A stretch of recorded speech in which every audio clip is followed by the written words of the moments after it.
On January 13th, I did an AMA on Reddit, and the title was, "I'm a Bespoke Tailor, Ask Me Anything." And these are now the questions I'll be answering, because I figured it'd be easier than typing them out. Question number one comes from Ilkless. It's a very long question, but I'll get to the meat and potatoes of it pretty quickly. Admirer of British bespoke from afar, there seems to have been a big wave of proven artisans on the Row who have gone independent in London without an expensive shopfront, becoming traveling tailors or creating Row-style shopfronts in the countryside, as well as outworkers, starting to take private commissions and actively sharing their work on social media. Examples off the top of my head of these trends I can think of are Emma Cope, Frances Paley, Joel Halsgrove, David Ward, Robert Bailey, Nicholas Simon, Richie Carlton, Jenny Adamson, Michael Brown, Aquila, Ollie's, Holly Robinson, and Taylor, even though they have an entire building of them to themselves, of course. What explains this? What does that mean for the succession and preservation of craft on the Row? Does this mean the envelope of craft will be increasingly pushed outside the Row? So I'm going to explain this first, and I'm going to read the second set of questions. What does this mean for succession and preservation of the craft?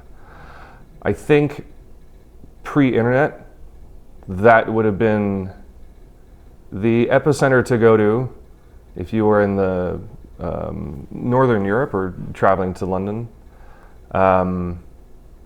Purely because that was where the most amount of them were. And it sounds very stupid to say that, but I mean, if you couple a bunch of tailors together, it also gives you the ability to turn down work based on your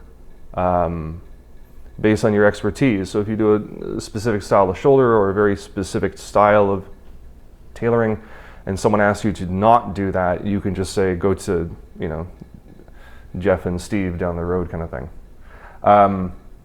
I do think that the amount of people who are independent coat makers and independent makers, even if they are taking on work from Savile Row customers, and by customers, I mean the tailors themselves, if they are taking on that work, it's just an extension of Savile Row. So most people who are independent makers and contractors for these people, I feel like they have already been Savile Row trained. And another thing as well is it just is too much. It's hard to have too many people in one small working space.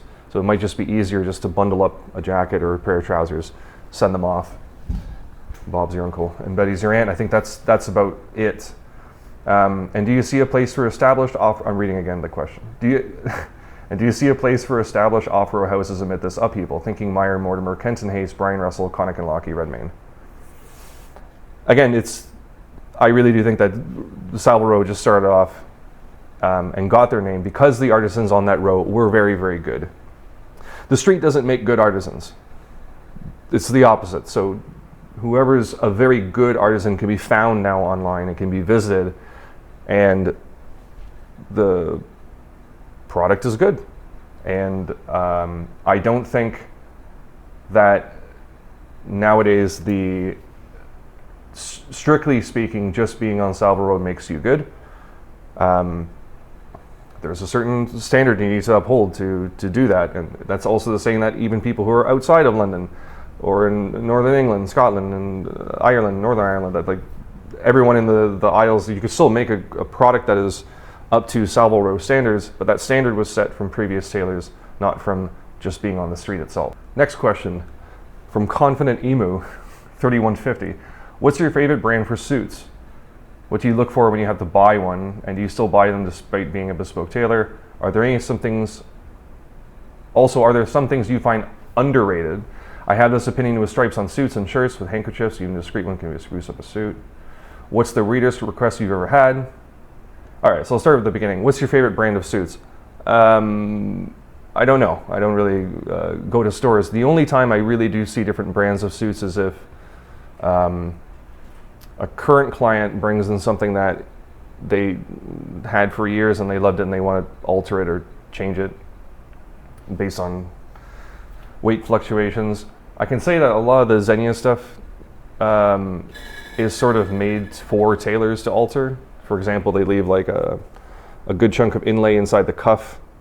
For example, if someone brings a jacket that has no buttonholes on it and I need to shorten it 2 inches, typically the vent would be, what is that, 2¼ inches. So if they still want 4 buttons on it, you can still just change the height of the vent. Certain things like that they're surprisingly nice to encounter, but I don't really have a favorite brand of suits. Are there some things you find underrated?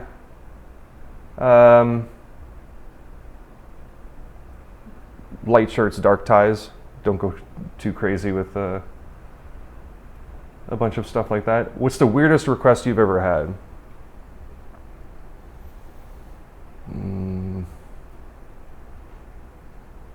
I'll think about that one for a little bit.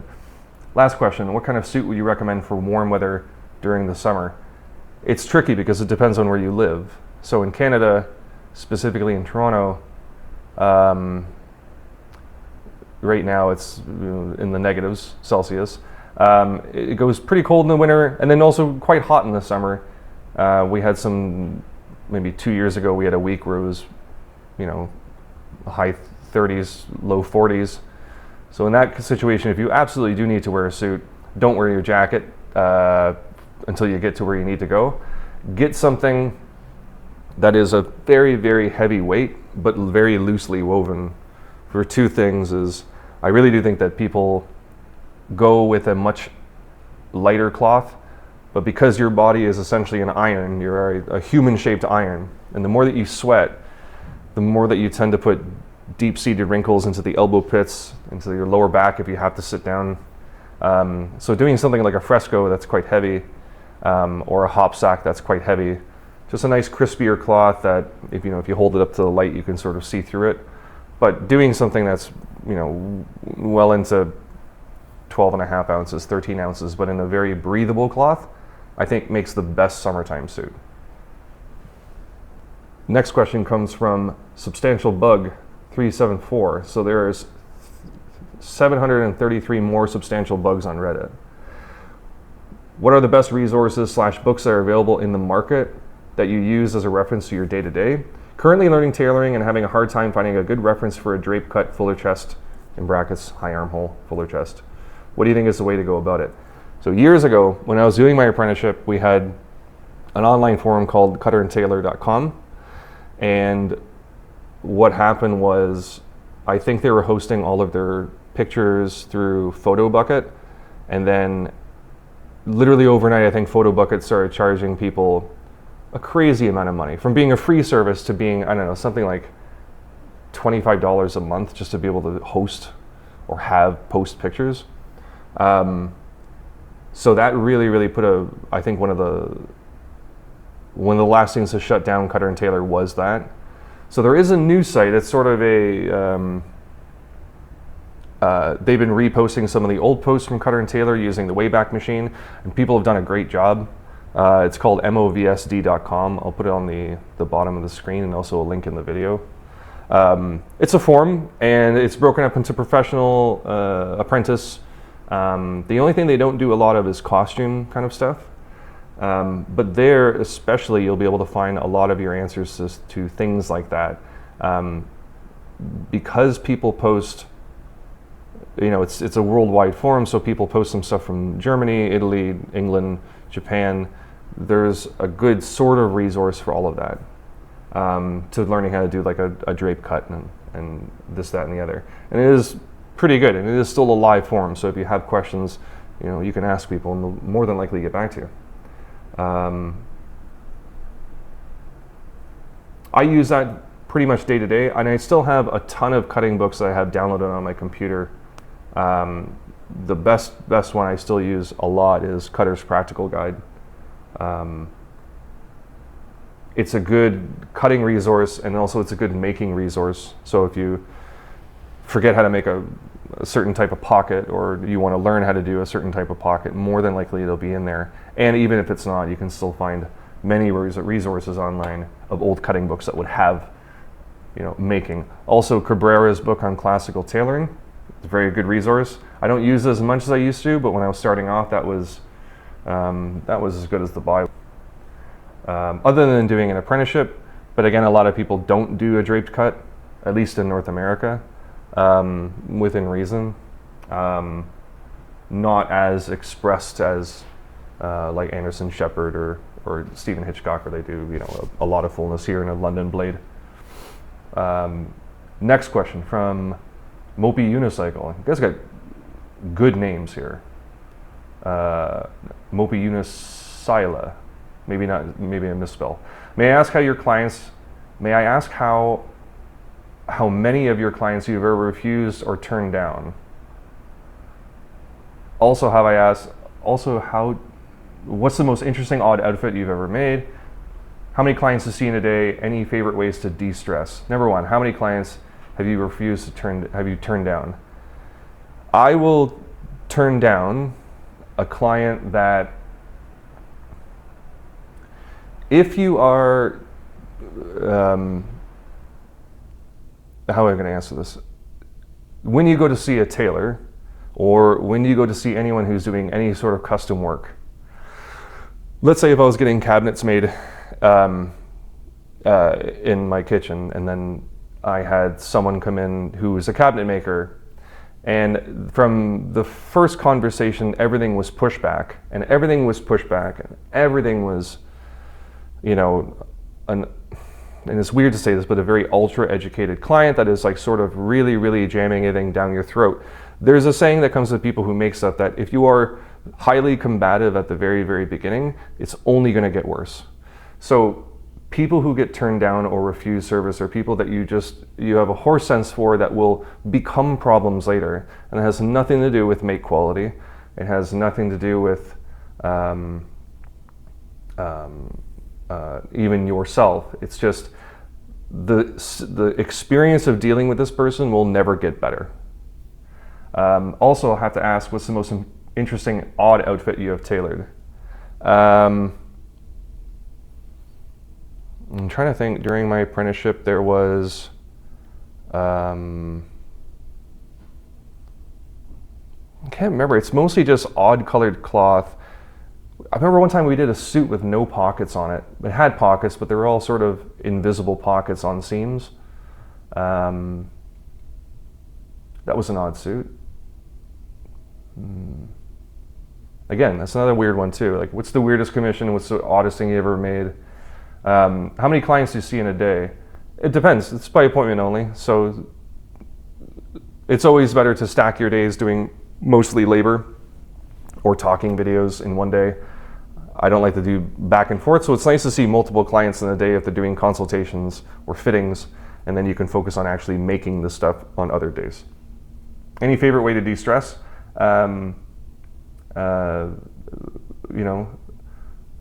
Like anyone else, I like to slip into the darkness on a Saturday night and take a human life.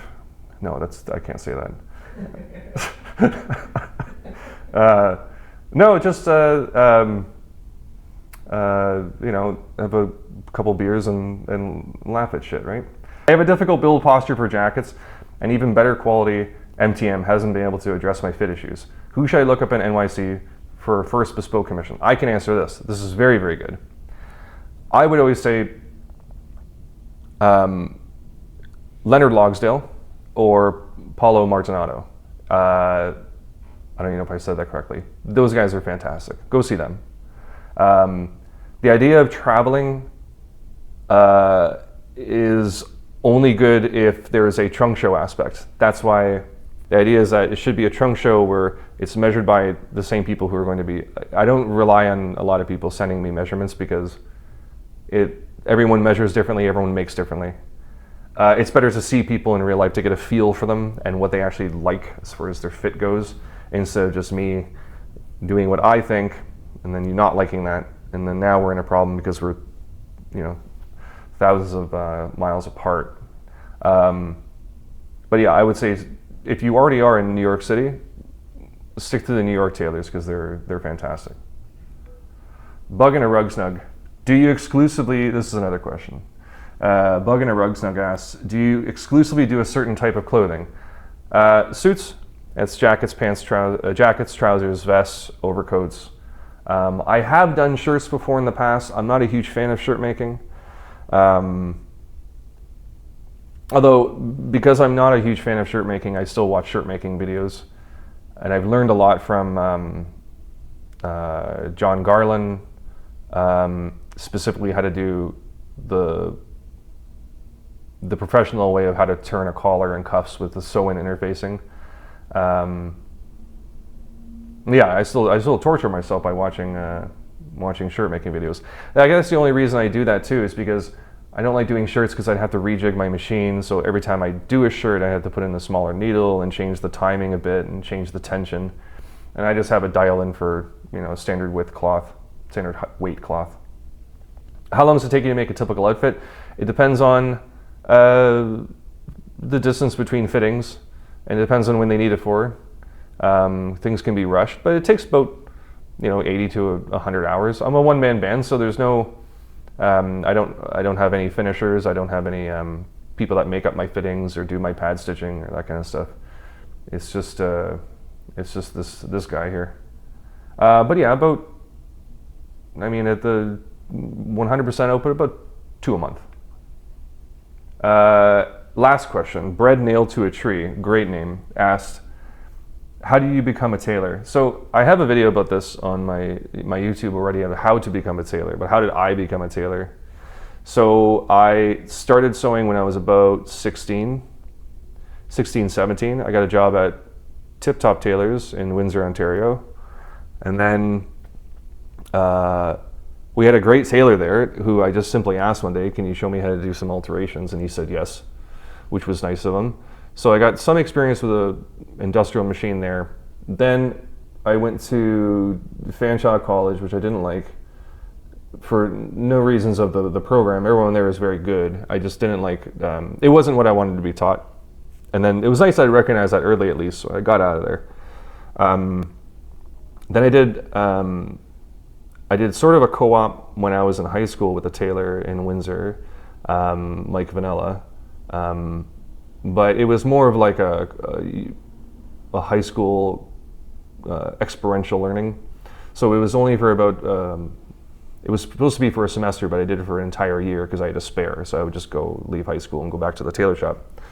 I got to Toronto and I did my apprenticeship here. It took me about 5.5 years of just tailoring, not cutting. And then on my own for a few years. And now I'm with London Bespoke Club. So how did you become a tailor? A lot of it is being shown some stuff, and then a lot of it is thinking, thinking outside the box of how you're going to do stuff better. So, if I just kick a ball against a wall, I'm probably not going to be a very, very, very good soccer player. But people who truly practice very, very well think about how to do stuff better, how to do stuff faster. And then once you what I have always done is once I've gotten the process down and it's quite good, I usually try to improve small processes that are stress points during doing stuff. So what I mean by that is when I cut open a pocket, it's a trickier process because you're cutting basically right to a back tack seam, so the entire garment becomes weaker until you actually complete that pocket. So the idea would be to try to mitigate the stresses of those little things, because sewing the pocket on, no sweat. Cutting it open, now you're left with basically a garment that is not self-supporting until you actually do close up that cut in the cloth. So things like that, you try to improve things so you can work the cloth faster without risking of anything blowing out or being unsewn or unsightly corners. It's just constant refinement. It really is just screwing around until you find something that works for you. And it's also a good thing too is to constantly evaluate what you're doing without the idea of going crazy. And I'll give you a very specific example. Is that last year I was trying to make a new sleeve system for jackets, and I must have cut at least 20 different sets of sleeves, and then none of them worked except for one, obviously, that I settled on. That's too much. That's too much self-discovery. A lot of it too is you'll realize that if you try to improve something to the point of failure, there's usually a reason. and then you sort of just go back to the drawing board or go back to cutting books and sort of re-educate yourself. That's it. I might release more videos based on more questions, but what I'm going to try to do is this huge video I'm going to try to chop up, and then the people who answered these or asked these questions, I'm going to be posting a link from my YouTube into their comments with their answers. And then if they ask further questions, then I'll make another video. But that's it for now. Bye.